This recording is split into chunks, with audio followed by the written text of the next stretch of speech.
Le ruissellement sur le flanc de la montagne cause des dégâts. Les eaux parties du sommet de près de 4100 mètres ravagent tout au passage. Pour les environnementalistes, vivre à Buea, c'est respecter les lois de la nature. Toutes les maisons qui étaient affectées étaient les maisons qui sont dans les caniveaux ou lorsque les caniveaux ont été bouchés, l'eau a cherché passage ailleurs. Donc c'est ce que nous pouvons donc dire. 2 mesures à faire. La première mesure, c'est d'éviter de construire dans des caniveaux. Et à Buea, c'est des caniveaux naturels tracés par des laves.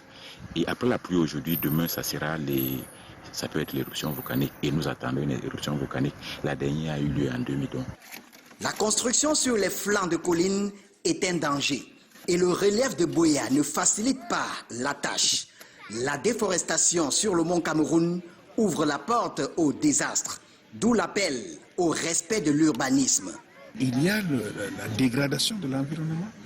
Les gens vont faire la montagne, ils mènent des activités qui détruisent la montagne, ils coupent le bois, ils font ceci, ils font cela, ils mettent le feu partout. La nature se dégrade et voilà les conséquences. Nous voulons inviter les populations de Buea à un respect scrupuleux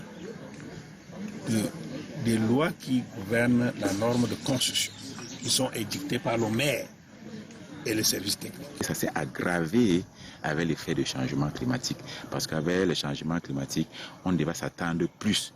Des pareils pluies pouvaient avoir lieu une fois l'année, mais cette fois-ci, avec les changements climatiques, on peut avoir même 10 fois l'année. C'est des fortes pluies qui pleuvent pendant une courte période de temps, mais qui sont très fortes, qui n'ont pas le temps de pénétrer, mais la bonne quantité d'eau, au lieu de s'infiltrer, elle part plutôt sous forme de ruissellement. À la faveur du changement climatique et de la forte pluviométrie, tout est mis ensemble pour d'éventuelles catastrophes.